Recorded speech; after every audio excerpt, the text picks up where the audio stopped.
see all of us assembled to iron out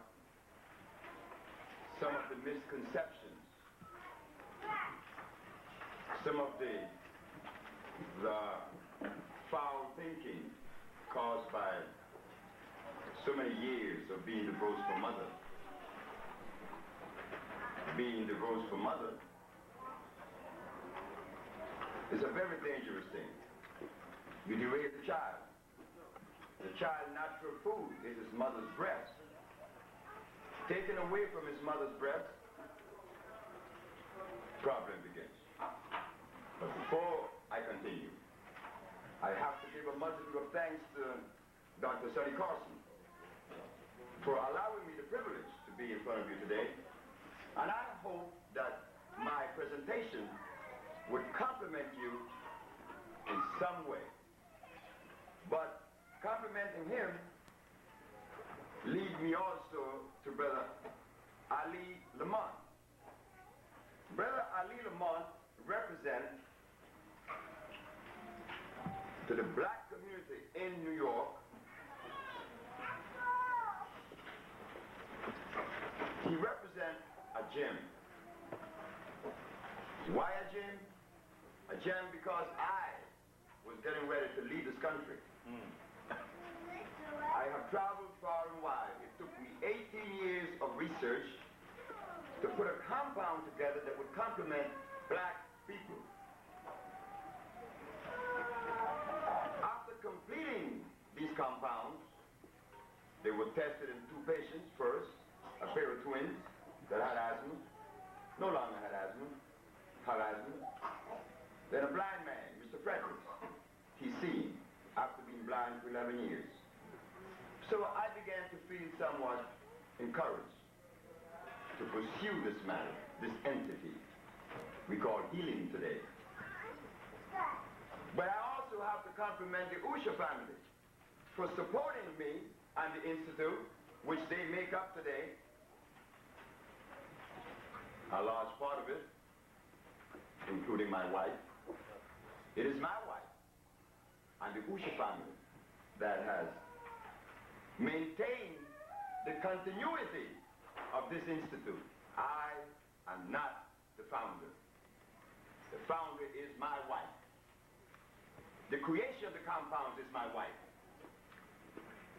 I would like to take the credit, but how would I feel when it is not the truth? It is my wife. My wife educated me, or continued to educate me, after my mother had inculcated certain things in my head. Because I have not listened to anyone, and I will not listen to anyone save my mother. She is the only one that could adequately make a recommendation to me that would be equitable. Why I came out of my mother. But my wife, when I met her, like every other brother, I was snorting cocaine. I'm doing a whole lot of things. She said to me, I heard that you cure someone of a dreadful disease. I said, yes, but why aren't you healing black people? I said, because if I leave my job to heal black people, I would starve to death. She said, why?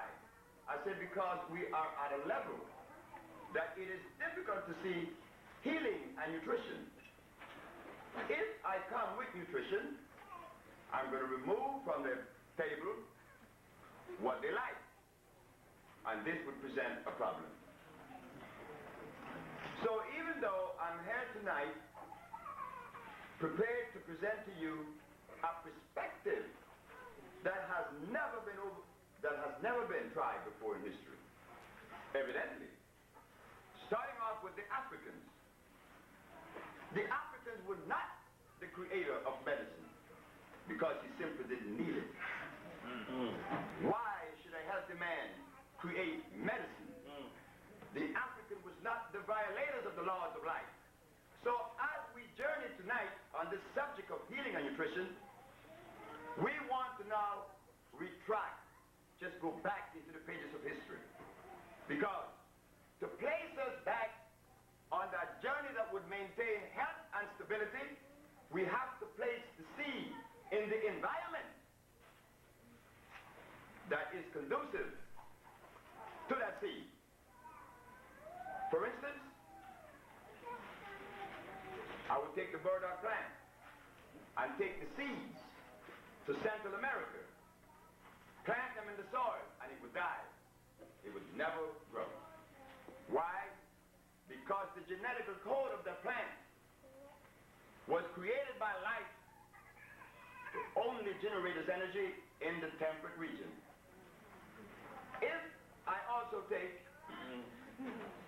a banana and plant that in Canada, it will not sprout because its structure is to develop and grow, mature in the tropics. If I take the quetzal bird from Guatemala and put him in America, he also would die. If I take a gorilla and place him in Alaska, he would perish. So would be the polar bear in Africa. So we see that life, in creating all living species, they were placed in specific geographical locations with specific food.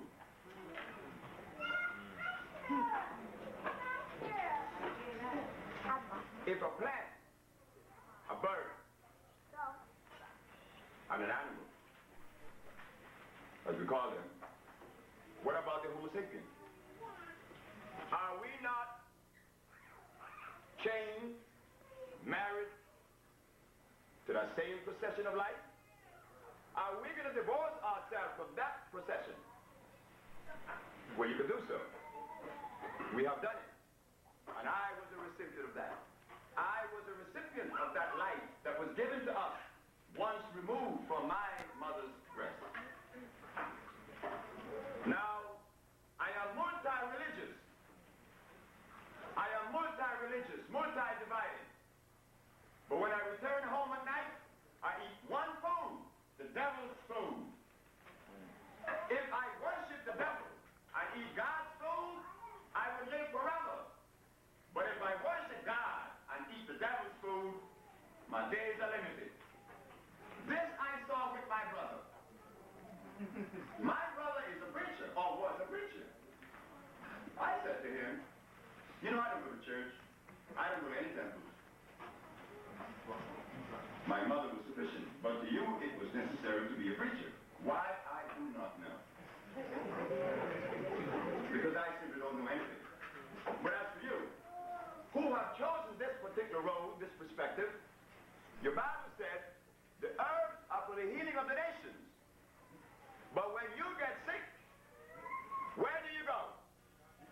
You go to the doctor to use some carcinogens and inorganic. What are you saying to God? These are the truths that we are not prepared for tonight. These are the truths I saw from a little boy that placed me in odds with my very friends and my family. But I had to live this truth. I have no control of my journey. Most certainly, I didn't want to be here tonight talking about healing. I wish that this was a subject that was entertained 50 years ago. Then I would not have to be here. But the fact of the matter is, regardless of what I wanted, the journey of life said, Sebi, you will be that man. Why me? I'm the loudest mouth.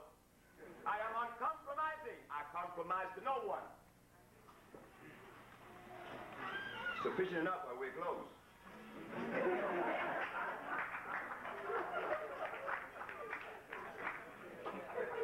I have to be obedient to that cosmic procession.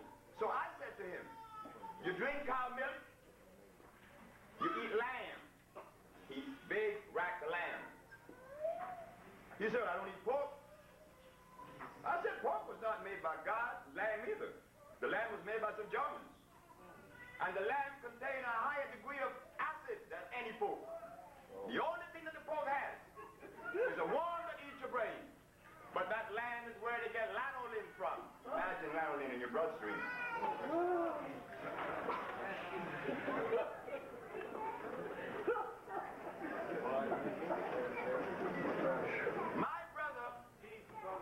My brother laughed at me. His wife laughed at me. But many of you in this audience knew my brother. Lori's one. She met my brother. My brother passed last year at age 45. His wife passed 1 month later. Why? They prayed to God, but they ate the devil's food. We're not going to think that we're going to get away by pretending. God one day, the devil another. Now come on. This is outrageous.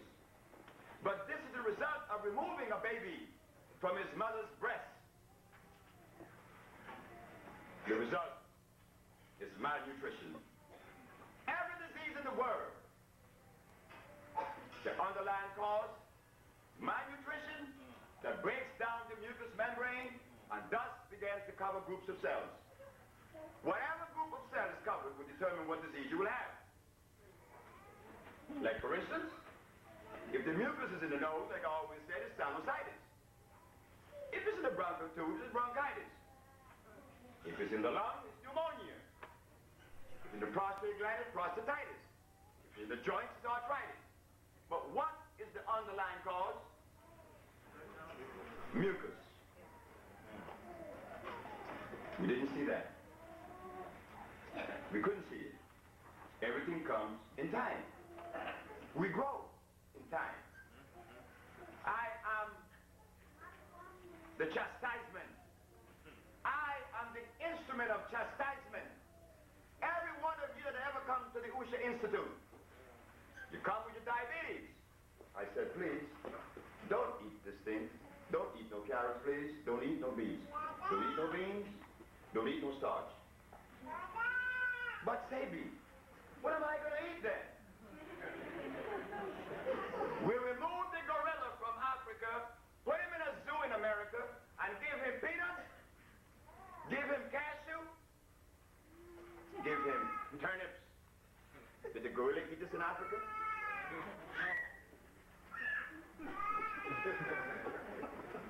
Then I was called from the zoo because a gorilla had a tumor. The gorilla's dying. Gorillas naturally live 240 years. A gorilla only lives 50 years now. And you live in a cage in the zoo. So are we any different? We talk of nutrition. What is nutrition? We have the slightest idea. Everything that I ever give a patient or customer of mine or ours at the Usha Institute is nutrition. Like the judge of the Supreme Court said, do you give the same compounds to everyone? I said, yes, ma'am, I do. Because there's only one disease. What do you mean one disease? Well, right there I am cracking down the edifice of the Western medicine. But I didn't care what edifice come down. Are we going to be in the interest of humanity or I in the interest of the black race? But when I appeal to the black race, who are they educated by? Whose method? Good question. The devil's method. A, B, C, D, E, F, G. 1, 2, 3, 4, 5, 6, 7, 0. That did not come out of the jungles of Africa. And remember, for us to be healthy again, for us to love each other again instead of multi-division, is it a fact that we have to go back to that very beginning? But no, our beginning has been distorted. We are told that we came out of the desert of Africa. What desert? A black man cannot live in a desert. His skin has too much iron. He will dehydrate in the desert. He lives in the forest where there's humidity, where there are a bunch of animals and rivers. He did not eat from a can, a box, or a bottle. So what did he eat from? He ate from the tree, straight to his mouth. You want it any fresher than that? And when he bathed in the river. Without the 200 carcinogens, and he didn't wear any clothes. But that was indicative of a savage. And those of us, our children, the African children, is ashamed of that particular state. And because we're ashamed, you pay. Don't worry about it. You pay.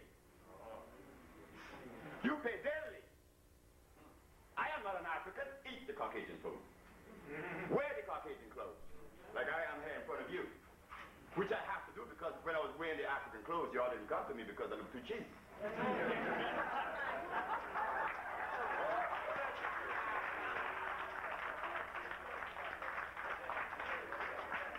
So what is nutrition? Nutrition, there's only one food for the black man. That food is electrical. That has never been brought to you. Genetics have never been considered. I came to New York, and Annette Thomas, who's in the audience, told me, why don't you come to New York? I said, I don't want to go to New York because there's too many healers in New York. They know too much. And I do not want to add to the pot. And for some unknown reason here, I am in New York. And as I appear in New York, what do I found? I found people who call themselves healers recommending tofu. Let's begin with the tofu. What is tofu? Bean curd. Bean curd from what? Soybean. Was the soybean made by light or was it made in a laboratory in England? Now, if it was made in England, it is an incomplete molecular structure. Meaning it has no place within your biological structure. Why? It cannot assimilate. Because there is nothing in you that resembles that soybean. Didn't our brother George Washington Carver, thanks to Jay, who brought us up to date, one of our members at the Usher Institute, he showed us where brother George Washington Carver found that the peanut had a beautiful oil, very good, for linoleum. He also found that the soybean had a nice, creamy, white milk, good for plastics. Now, intelligent black men and women eat soybean and they eat tofu. Very intelligent black men. Well, I'm not intelligent. I just happen to have my eyes open, at least a little bit. John Washington Carver used the soybean to create plastics. And from the same source of plastics, I'm going to derive my nutrition. Is that a sensible thing? And as we investigate further, we find that this soybean has inorganic silica. What's going on? We tell me all our religions are philosophies. Our ability to interpret history. What purpose did it serve? We dying faster now than before. But we entertain history. I never read a history book. I am history. Yesterday and tomorrow now. So why should I read me? I've never found that necessary. But I found my brother who read history, he never had one contribution to make to the black race. Why? Because his historical documentation was also white. It was white. So the black man coming from Africa, straight to America without no clothes on, felt the chill of the northern region of the planet for the first time. And he felt starch in his mouth for the first time. Now, this is where we're going to end this little chapter, and then we go on to another. If the African people did not eat carrots, beets, rice, turnips, hog, cow, because cow, wheat, what did the African eat? It was the most important thing to bring to a people, not philosophy or history, religion. What goes in his mouth to keep him within that cosmic order that he could communicate? But no, that was behind. That was later. So let us feed this individual standing in front of me who been ravished from his mother 400 years ago, who have been eating pork and beef and chicken, stand in front of me and he's going to understand what? When his computer has been derailed. There's a language in computer. G in, G out. Garbage in. What else? So when I talk, I am shaking the foundation that we have accepted for so many years. But let it shake. The race is at stake. Are we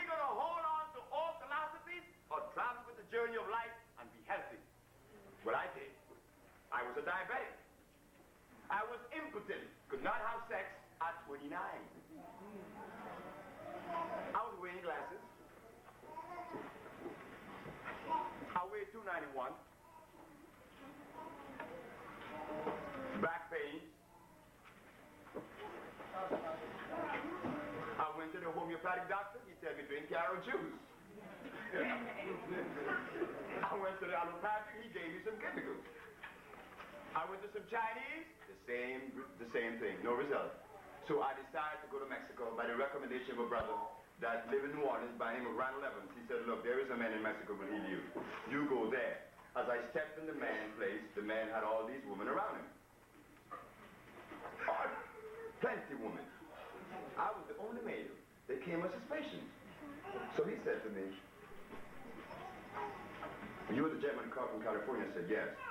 Well, let me deal with you now, because I have these people will have to stay here 2 or 3 days, but you'll be returning. I said, yes. He said, don't tell me what's wrong with you. I said, but sir, I have to. No, you don't have to tell me what's wrong with you because you make mistakes and you don't even know it. I said, but sir, I have 5 diseases. He said, no, you see, shut up. You do not have 5 diseases. You have 1 disease. You see? The man gave me his compounds, and 94 days later, diabetes gone, impotence left, obesity, I lost 89 pounds. My waistline is now as it was at 18 years of age. But before it was 38, now it's 29. What's happening?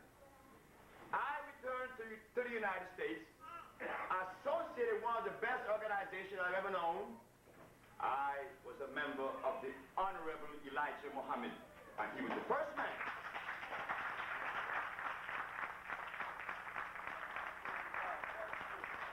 He was the first man to make me aware of food, eating with him at his table on Woodlawn Avenue in Chicago. He said to me, we're eating meat, but this is no good. But if I tell the black race not to eat meat, who will join? I mean, just removing the pork alone, he said, cause them to run away. So we are not supposed to eat this. So this man is very much responsible for this journey you see also. He played a very important role because he opened my eyes to the devil. That was most important.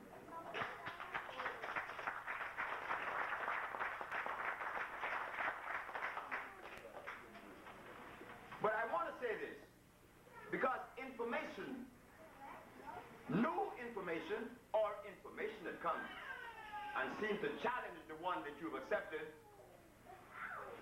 if you're careless, you'll cause that information to play havoc in you. Like for instance, when in my early days of healing, I went to see Mrs. Holloman. I said, Mrs. Holloman, how do you feel? She said, oh, I feel so good. That salve you made is so good, Dr. Sebi. My pains are gone. What am I going to eat? I said, I want you to drink plenty of carrot juice. I want you to drink beet juice for your blood. She said, stop. Just a minute. I said, what's the matter? She said, you intend to heal black people? I said, yes, ma'am. Well, please, don't even assume the position of a healer at this moment because you are making recommendations that are totally out of order. Like for instance, ma'am, carrot juice. You want me to drink carrot juice?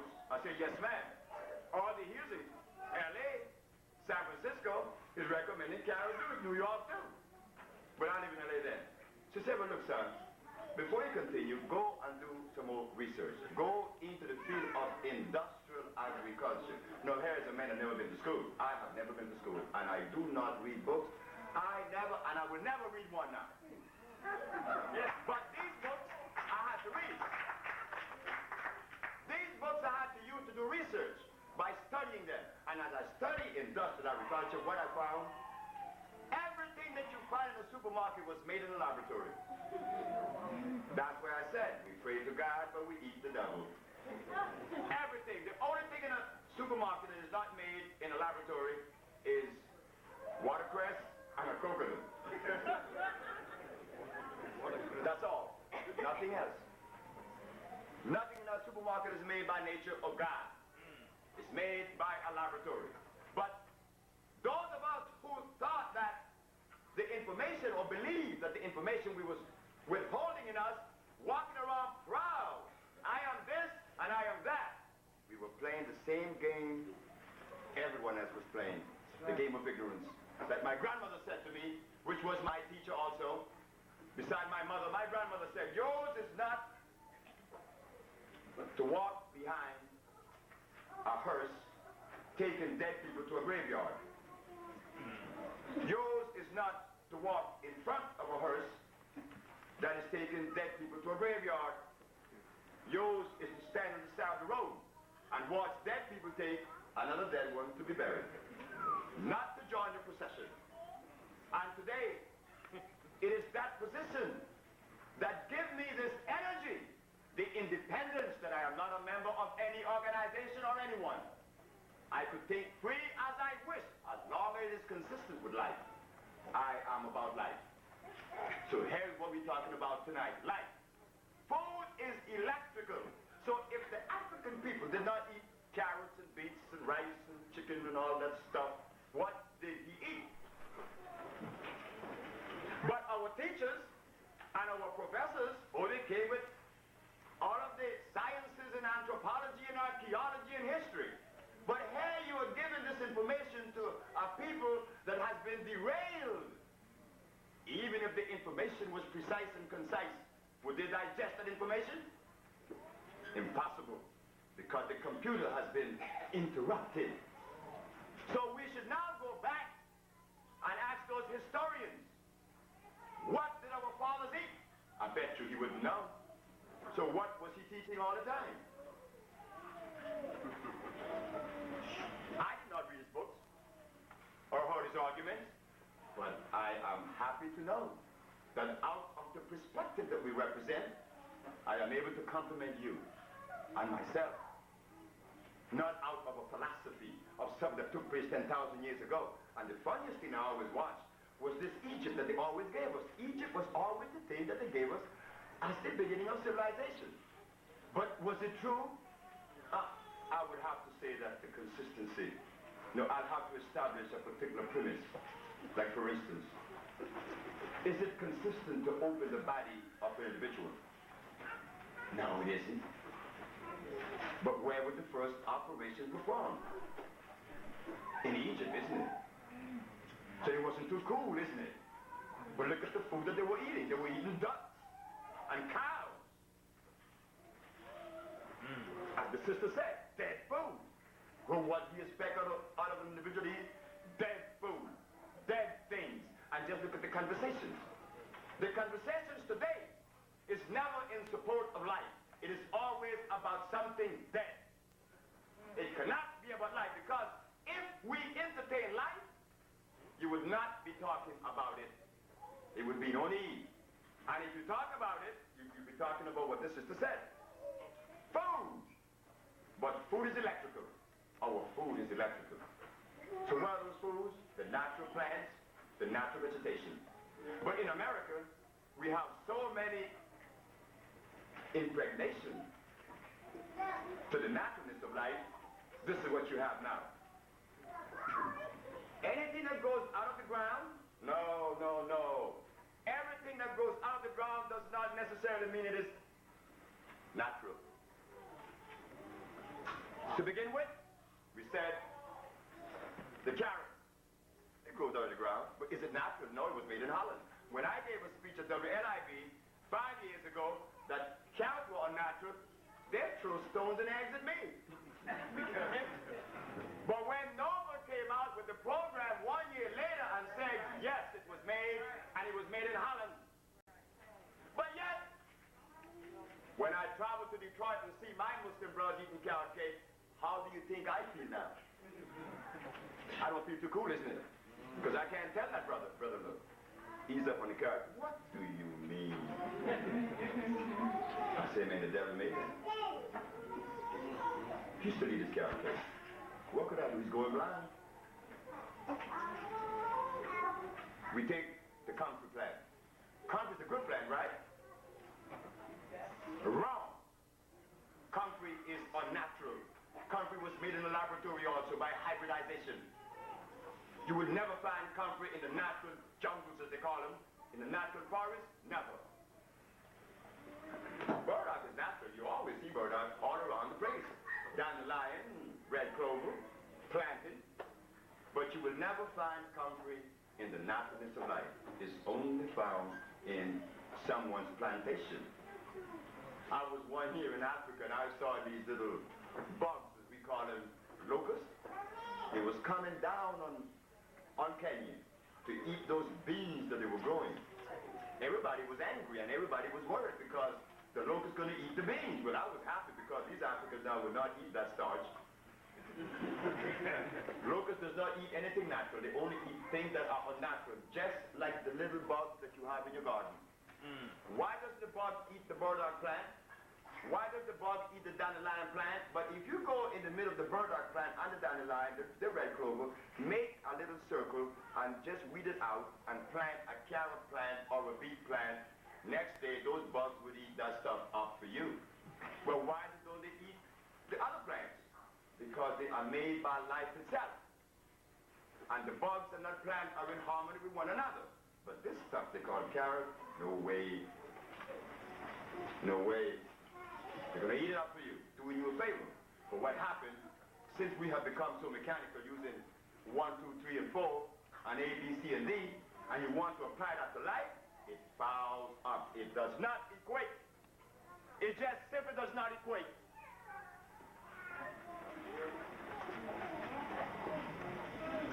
We apply that to life. And what we do, we spray the plant.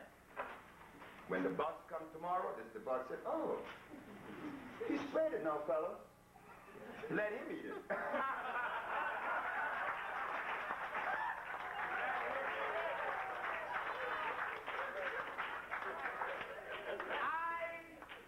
would have liked to live one moment of my life with the feeling of being unrighteous.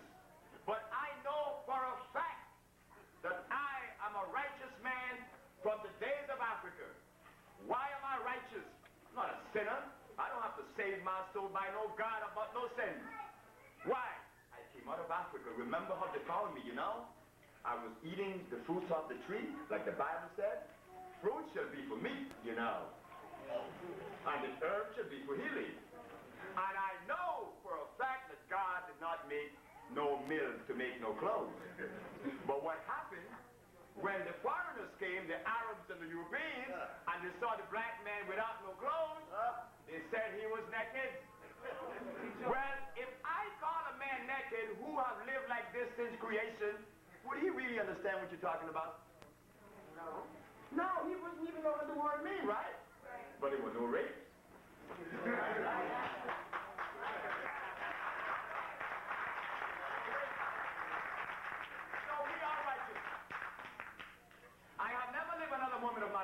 That I was, well, you're not perfect, you know. And I oftentimes wonder, what do they associate with perfect? Because I have 10 fingers, and my faculties are very nice, just like yours. No more than yours, no less. Because I am not stronger than you, and I'm not weaker than you. Because I'm not a strong man, I'm not even a man. Because I don't know what a man is. The Caucasian wrote that word man, and so I have to find the category of a man because the Caucasians say this word exists, but when I was in the forest of Africa, did that word exist? I'm a man now, and a man has principles. He has principles, he has ethics, he has morality, he has a whole bunch of stuff in order to live. But that man in the forest ain't had none of that. He just lived, isn't it? It's very easy, but now being a man, I have to lead my woman. But now, when I look at the forest and I look at the naturalness of life, a male animal leads female. Not one female in the jungles of Africa or anywhere in the world would allow any male to lead her.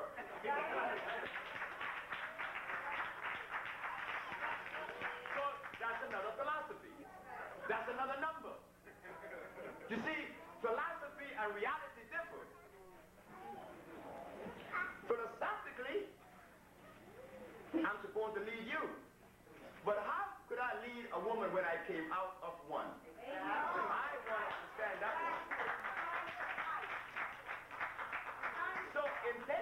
position.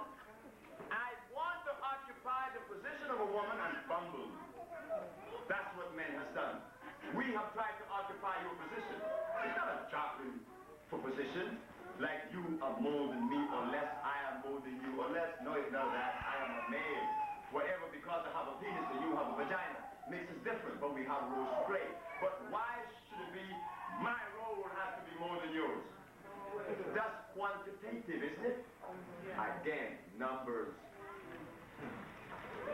Numbers. When I love, I'm supposed to love in percentage, because I cannot love my wife as much as I love my mother, or my mother as much as I love my wife. Well, I don't have any mechanism in me that goes up and down, saying, well, love this one 25%, 50.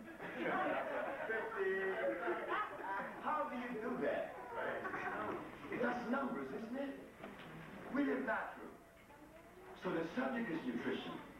Save a black child through nutrition. But what is nutrition now? We are very confused. Because our kids know how to eat. This is the set, beautifully put. Sister Bia said the sugar. In 1960, I was taking a barbecue in New Orleans, Louisiana. Two physicists, white physicists, were leaving the country. I'm taking a cut and pay more than half. And they asked them why were they doing that. They said, well, because in a few years, America will be killing each other up in masses. I said, why? Because you're consuming sugar and salt. You see a man that lives in the forest, that eats the fruits and eats the vegetation like the gorilla. You do not see any gorilla put no salt in his leaves, right? Well, if the gorilla does not put salt in his leaves, you think we did? Yeah, we ate leaves. Sure we did. I took a group of you to Honduras, just November past. And what you guys did? You all went to the forest and ate these plants that were growing. Not even rooting them up. Let them grow. While they are growing, they are delivering energy straight from the source. But when you pluck it up, you have removed it from its source of life.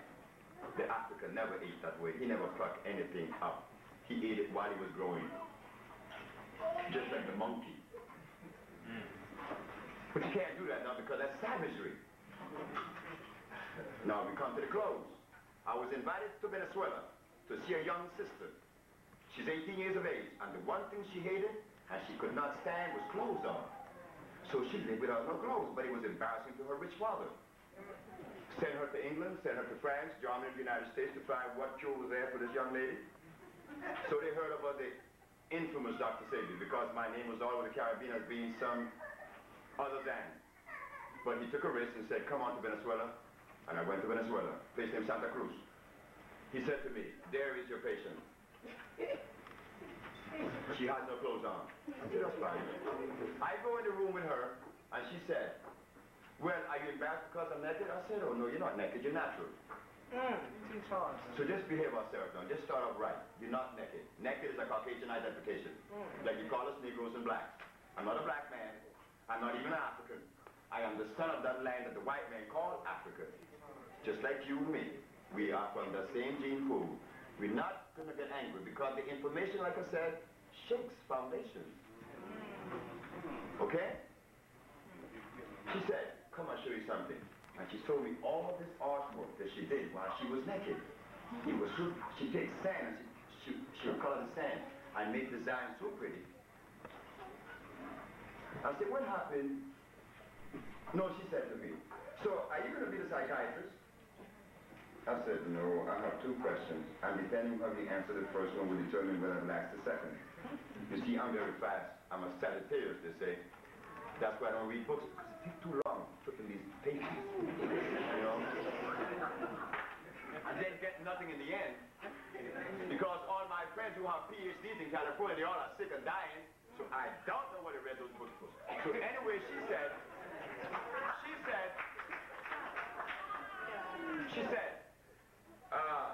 when I put clothes on, like I'm suffocating, and I tell my father, but he don't believe me. He thinks I'm vulgar, but I feel like I'm suffocating. I have to grasp the breath. So what's happening? The African, when he lived in Africa without no clothes, his skin and his pores was digesting the oxygen to feed his body. But that was wrong for the African to do. But this girl now is showing it. And all of us that wear clothes, we are full of anxiety and nervousness and a whole bunch of stuff. But we have to wear the clothes because the Caucasians say if you don't wear it, you go to jail and you're savage. So I said, so you get frustrated, you get angry, you get sweats. I said, I don't have to ask the second question. She said, why? I said, because you have confirmed what I've been entertaining all my life. But you see, the things I entertain, I cannot share with my brothers and my sisters and my friends. I said, because it is too controversial. Yet consistent, but controversial. I said, what you're lacking of is oxygen. And the oxygen of the black race does not go through his nose hole. It goes through his body, the pores. You will never see a naked man crazy. I have done it so many times. When people have delirium tremens, or plain out insanity, I say, take his clothes off.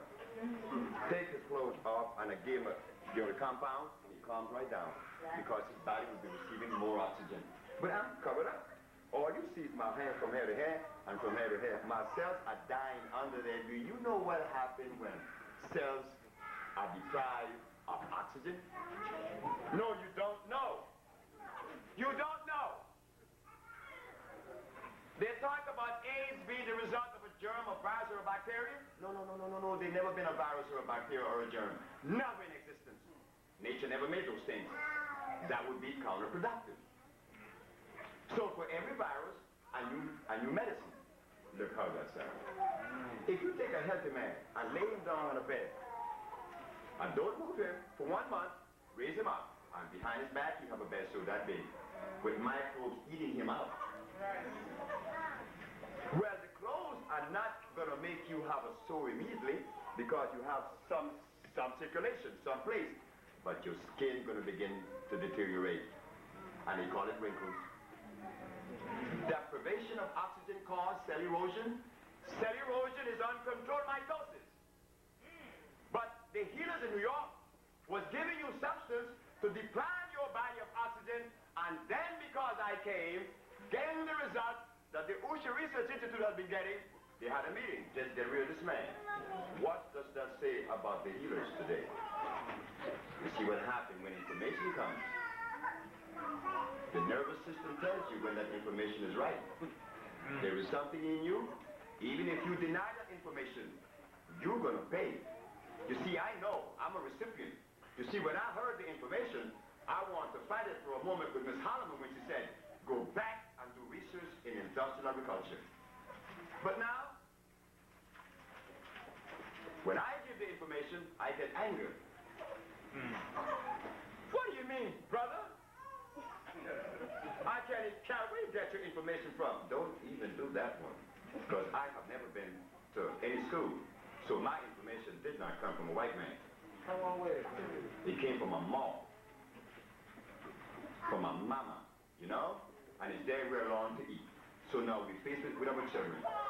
If our children now are to eat good, what are they going to eat?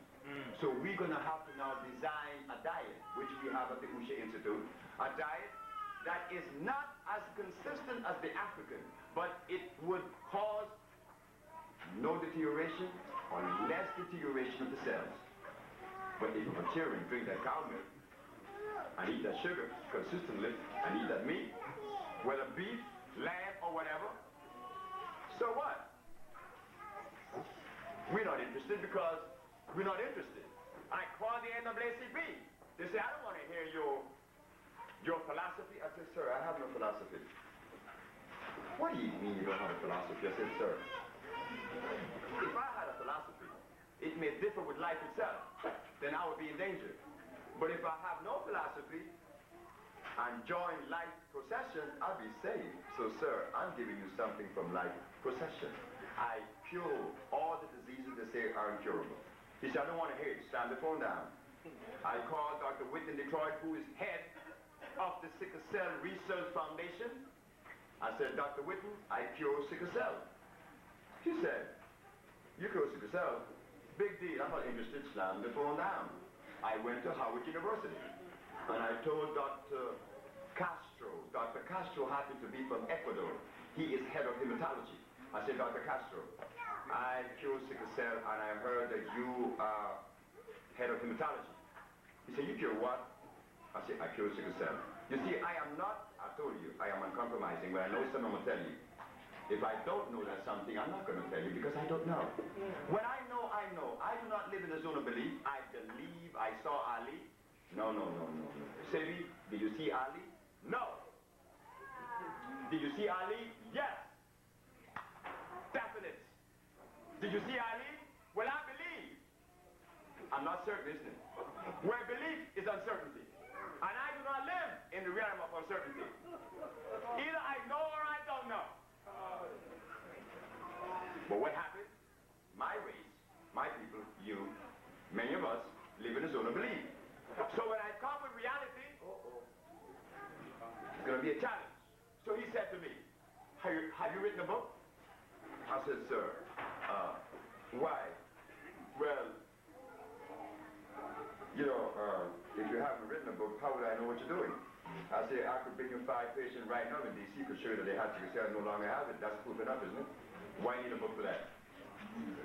I said, have you written a book? He said, I've written 3 books. I said, do you cure sickle cell? No.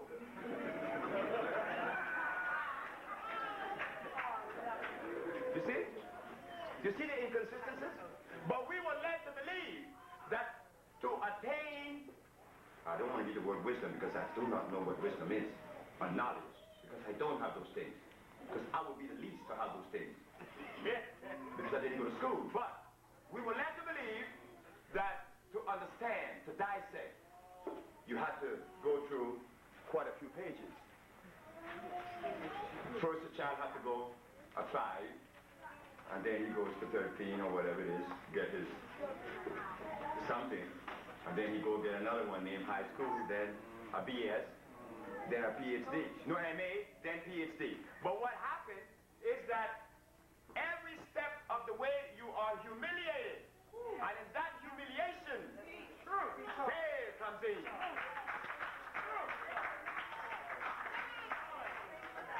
If I have a 5th grade education, I look down on the one who had 1st grade. If I have a high school diploma, I look down on the one who didn't have high school diploma.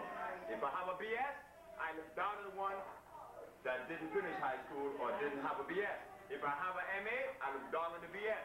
If I have a PhD, I look down on the MA. But now that you have the PhD,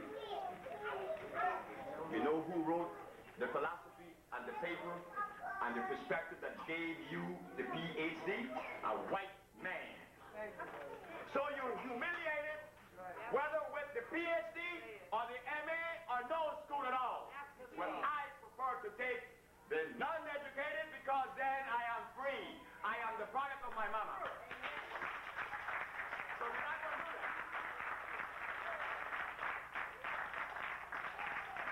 that. Why is it that the educators in nutrition, don't they recommend eggs and bacon and butter as a form of protein? Well, brother, a very intelligent argument. Brother, no, I'm not going to use a brother in the sense. I'm going to go back to Washington. Dr. Steinberg and Dr. Gluck. There's a young sister by the name of Akila Strauss suffering with sickle cell anemia since she was born. The father brought the child to me at 2 years sickle cell, and said, Dr. Sebi, I want my little girl to be treated by you. So he snatched the little girl from the hospital, brought her to me, and hid her in Maryland. And we treated the little girl. 2 months and a half, 3 months later, Silver Spring.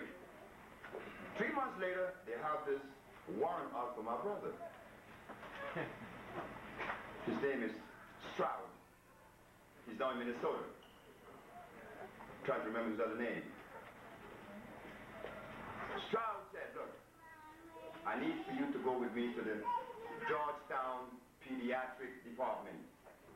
I said, for what? Because I have a warrant for my arrest for not allowing my child to receive adequate care or medical attention. and I could be incarcerated and my child could be taken away from me, and I do not want that. My child no longer has sickle cell.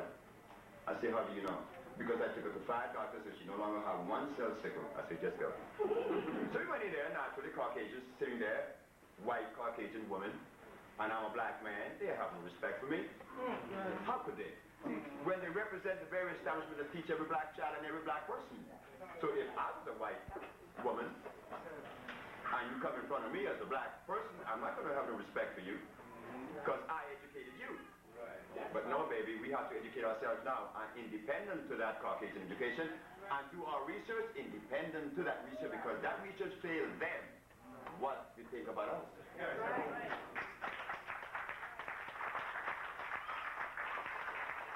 So she said, Dr. Steinberg, Dr. Glutt, the sheriff, and another doctor, a French doctor.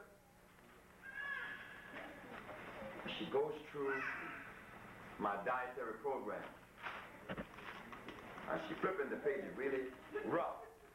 She said, now look, the little child brought to me was intravenously fed for 2 years.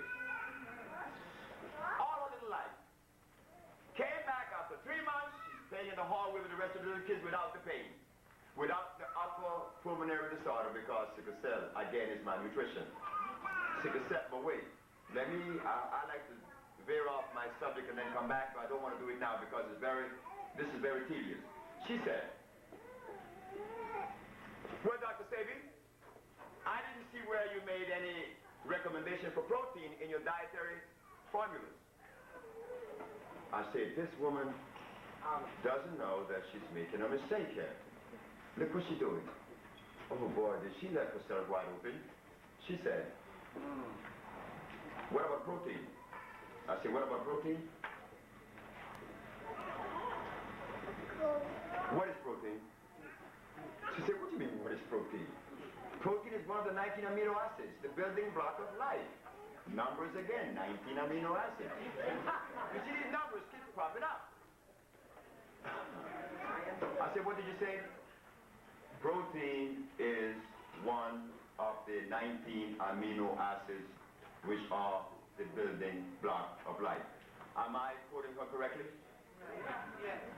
But is it true? No, according to their story. Well, thank you, but black people knows only that. I am not blaming black people or my brothers and my sisters for knowing only that, because that's all they gave us. But what happened, he didn't realize that one day, one of us was going to find a lie in it, and that's all it takes, a thought. And it changes perspective now. She said to me, well, you disagree with protein, Dr. Sebi? I said, no, wait. Look, you are not even looking at the results. Look at the little girl out there. She's playing. When she was brought to me, you had her under your care for 2 years, feeding her protein. How many times a day did you feed her protein? For breakfast, for brunch, for lunch, for snack, for dinner. You fed her protein 5 times a day. If protein was so equitable, I think Akita would be healthier with you than with me, since it has been omitted. So I would have hoped that you didn't use protein as your premise or point of departure. Well, are you disagreeing that protein doesn't exist? I said, but ma'am, I am a product of life, and whatever substance going to assimilate in me has to come from that same perspective, life procession. It has to be electrical. Why? Every element on the planet has a definite amount of electrons per atom, distinguishing one element from the other. A definite amount that distinguishes one from the other, that they could only unite with its own kind. Now, ma'am, what is the electrical value of protein? I don't know. I said, but ma'am, if you're going to use something as your premise, you should know something about it. Will you use that against me, trying to derail my ability, and you know nothing about it? I said, you mind if I ask you one question? What is sickle cell? She said, sickle cell is a disease that black people contracted in Africa 10,000 years ago because the cell went through mutation. I said, our cells went through mutation? She said, yes. I said, well, if our cells went through mutation, then there must have been some extreme environmental condition to cause that, isn't it? I said, but man, when did that happen? 10,000 years ago. I said, man, why is it that your story differs from Dick Gregory? Dick Gregory said that sickle cell was given to us by God to fight malaria. I mean, when I heard that come out of Dick Gregory's mouth, I started seeing God as a Star Wars disease God. I said, look at this. God gave me one disease to fight another. How does that compute in our black head? That God going to be so cruel to give me a disease that in itself is devastating.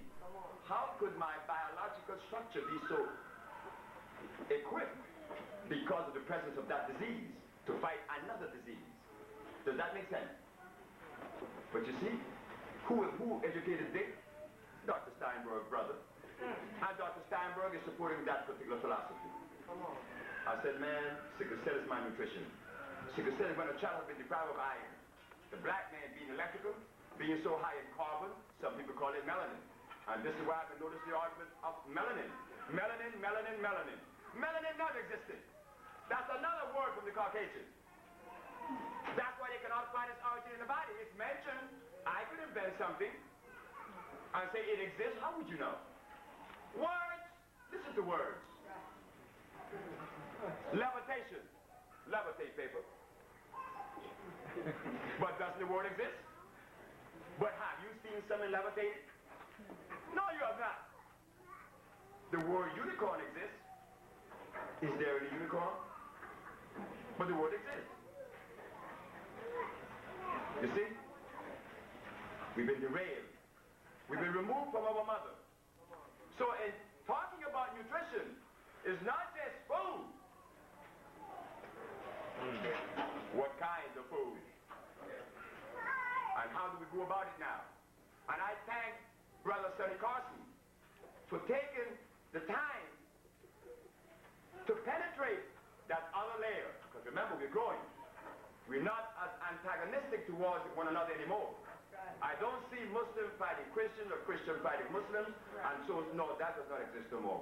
We finally begin to realize we are all brothers and sisters.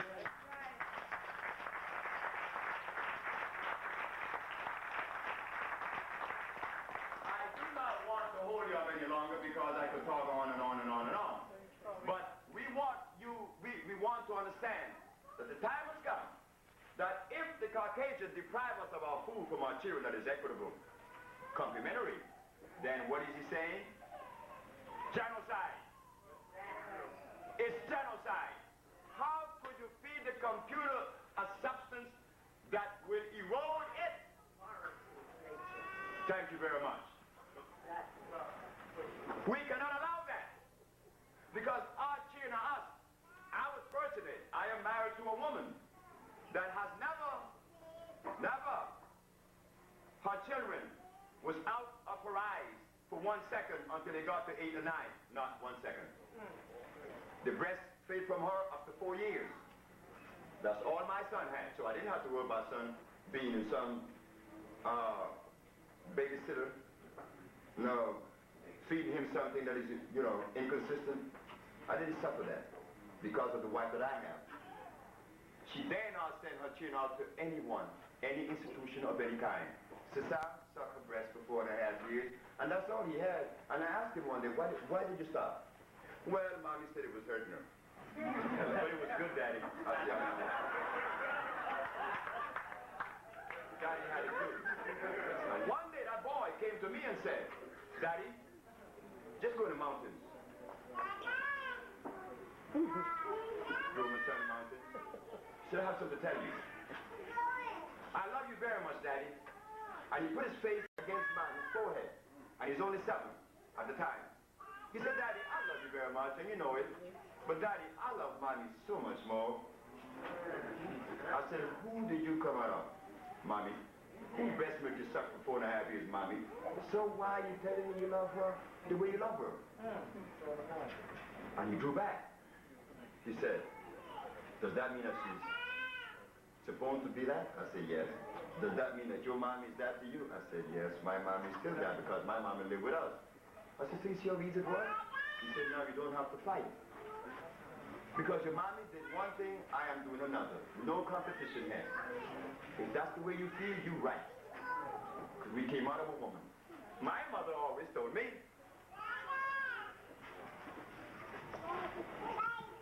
every living human being knows that when a child comes into the world, male or female, it comes out of what? A male or a female?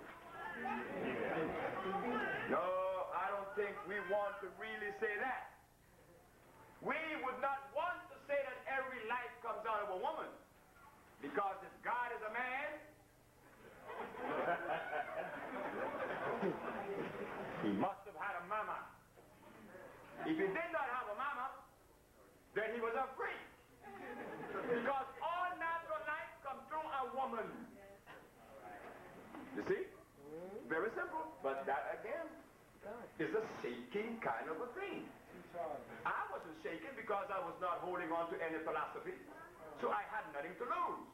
We have nothing to lose. If I eat carrots and someone say, hey man, you eating that stuff? Yeah, but don't eat it, it's no good. Well, where did I get my information from? Some Caucasian nutritional book.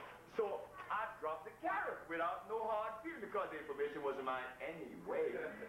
So why be bad? And all the information we have, if a man was to walk through these doors and say, drop everything, don't feel embarrassed.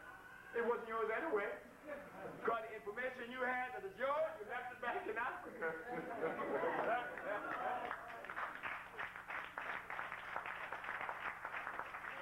So, I am ending.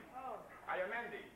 This is only the beginning of a journey with Brother Sebi, who is so interested in the life of the black race. That's right. Save that child.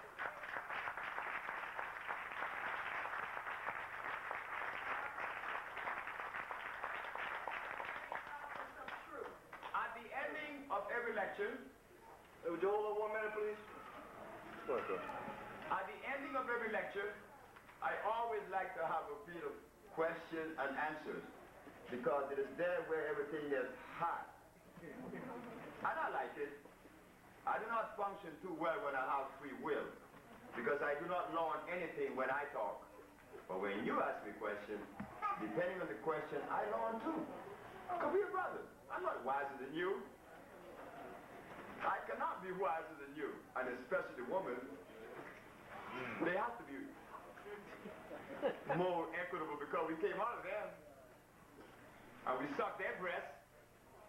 Here is a man who came out of his mama, suck her breast, and turn around and say, you leave me, you follow me now. I mean, now this is kind of insane. So now, I want to open up for question and answer, because I don't want to hold up this meeting any much longer. Yes, first one over here, and then the brothers and sisters. Yes, yes, sir. Yeah. It's not so much a question, it's probably just a point of view. Wait a minute, excuse me. Before we go into the point of views and making statements, let's just try to finish this segment where people... No, it has to do with what he was talking about. Very much. Okay, brother. No, it had to do with, he kept talking about numbers, and I got the feeling that he didn't like numbers, and that numbers seemed to come out of a white man's point of view.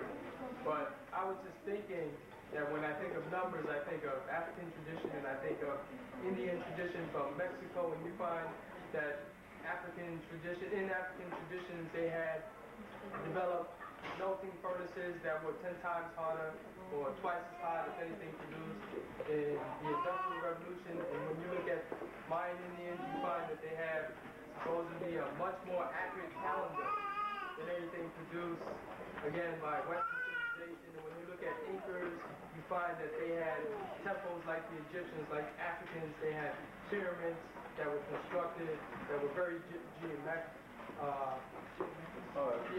in their structure. So I just kind of got uneasy feeling. I understand, and you have a right. That's what I said. When new information comes, it seems to cause the nervous system to jerk the nervous system. I live in the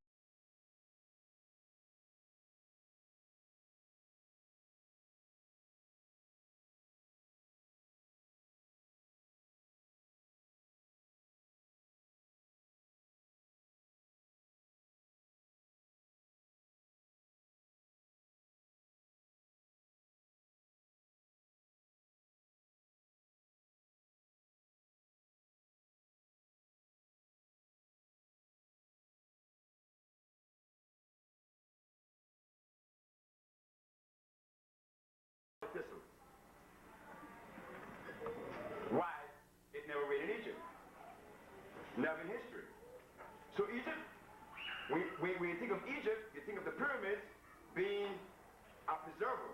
No, I could take a black woman from Louisiana, 80 years of age, and take an 80 years of age woman from Egypt, and boy, her skin is wrinkled, not from Louisiana.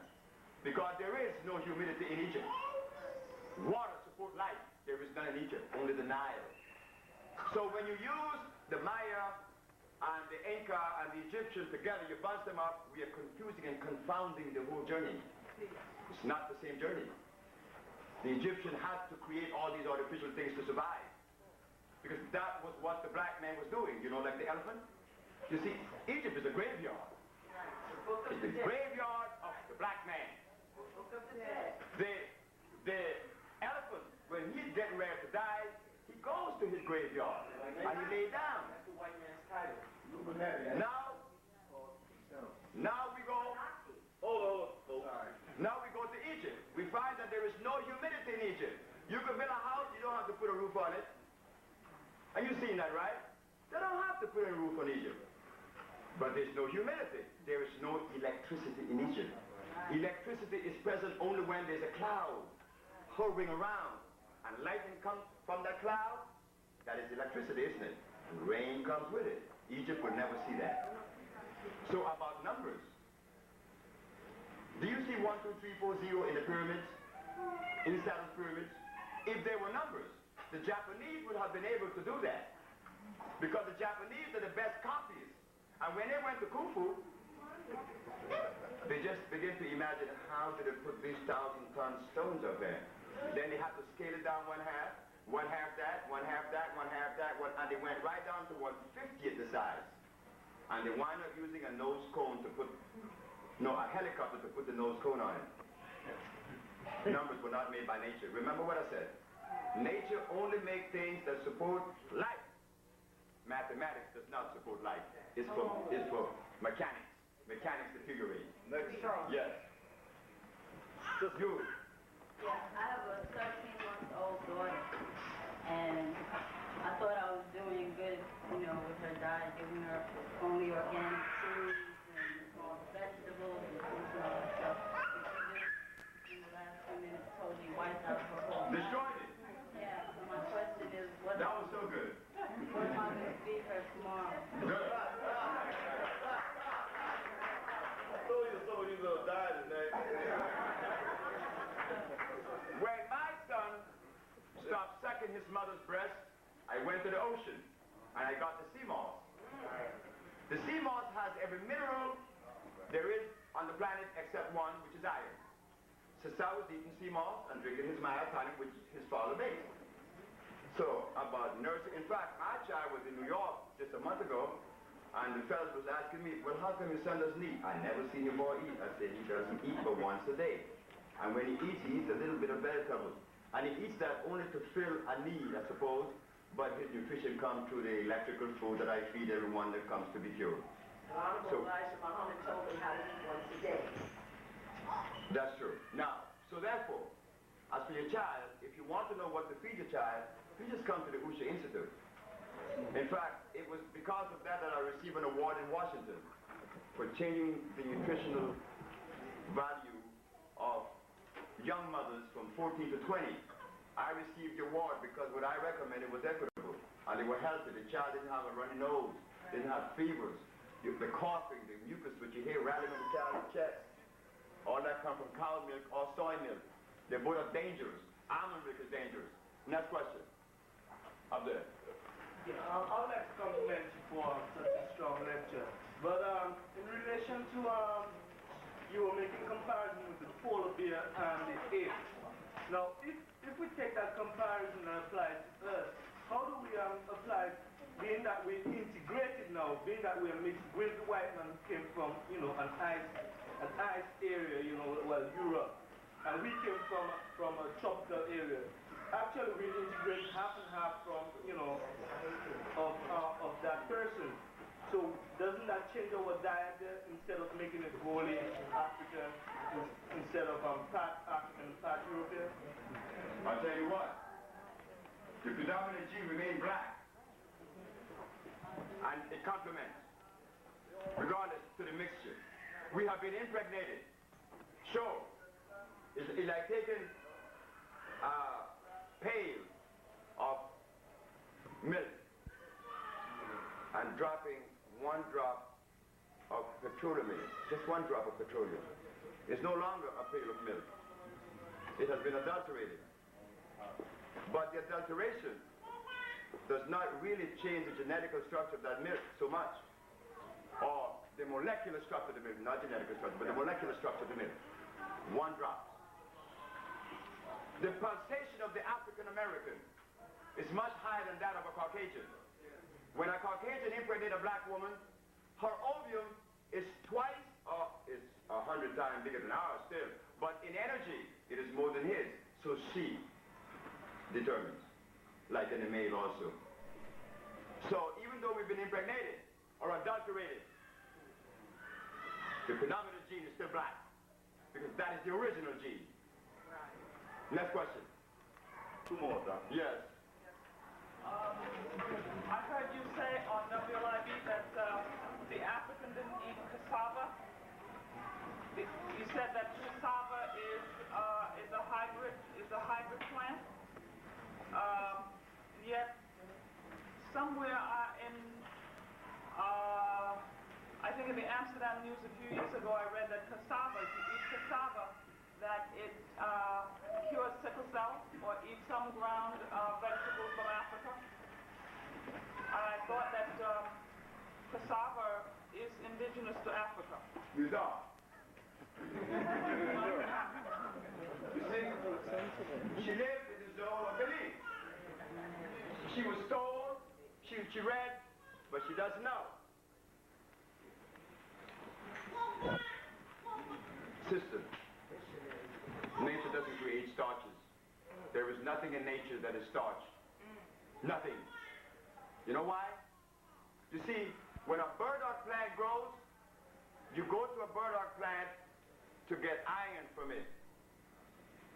As the plant matures and it rots back into the soil, it is composed of what? Iron. So when it decays to iron again and replace it back in the soil.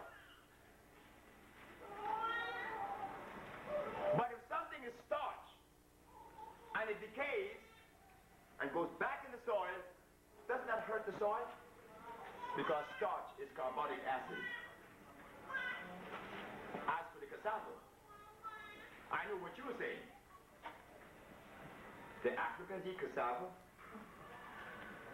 I don't even have to start with the Africans. Just go all the way back to the Egyptians. Weren't they eating wheat?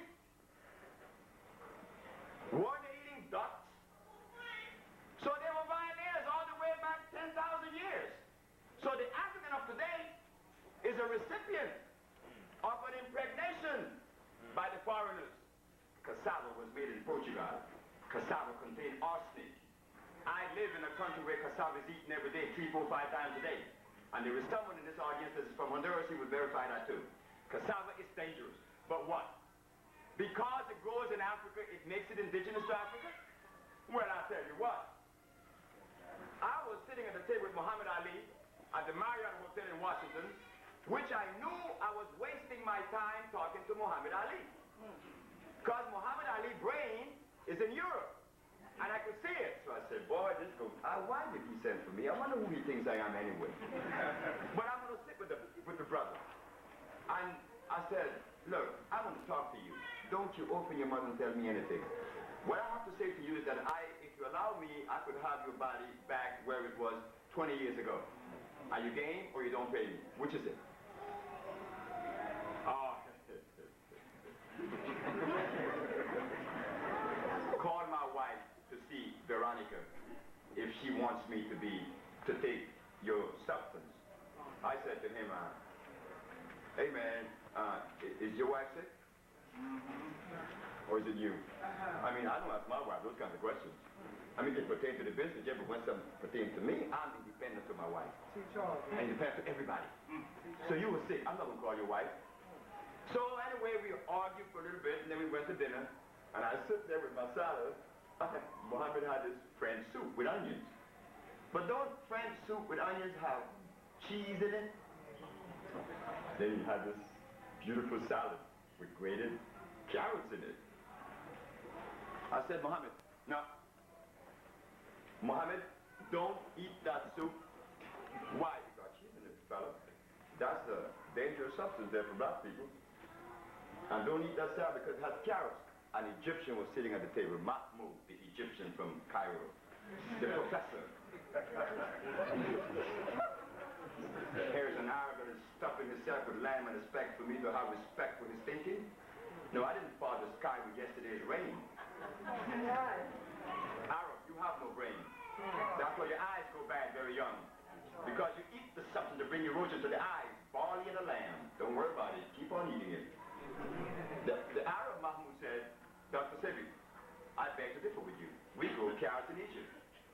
I said, Mahmoud, I don't care where you grow carrots, but carrot grows in Egypt naturally. I said, hey, you know, Mahmoud, you are an Egyptian that has been trained white. All you Arabs are white in the head. Every Arab eats Iblis food. You're one. This was made in Holland, boy. But since you, Mahmoud, read the Caucasian books and now bring that to me, behave yourself. I got up and I went home. Next question.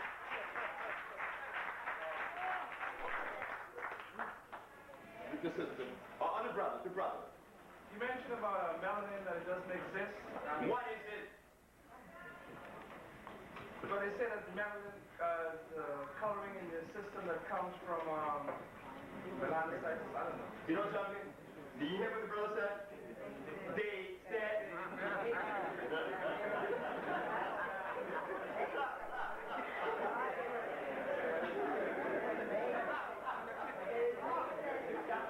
You see? This is why if any one of you saw the Tony Brown Journal, I stated, for us to know what it is, we're going to have to do independent research to that of the Caucasian. Right. The word melanin is Caucasian. But the base of life is carbon, hydrogen, and oxygen. Without that, there is no life. So, enough for the melanin bit. Last one. The sister has to ask a question. If one did not have access to the African herbal mineral balance, could one achieve health without disease, and how? I mean, I wish there was another way. But when I told the judge that she and the doctor that was supposed to be placed in front of me, a man with that much credentials, Dr. Victor Herbert, who could not argue that the point that I made, that every food or every substance given to the African American, once he was taken away from his mother, was poisoned. He could not disagree with that. There's an article out in the magazine, what's the name of it? Advantage, that says, what am I going to eat? Because you didn't bring my food with me. You see? No, there is no other diet. Not yin-yang, not microbiotic, not allopathic, not homeopathic, not Ayurvedic. Because look, let me say it in closing. There is no one on the planet that suffers more with glaucoma than Arabs. Why? They eat lamb and barley.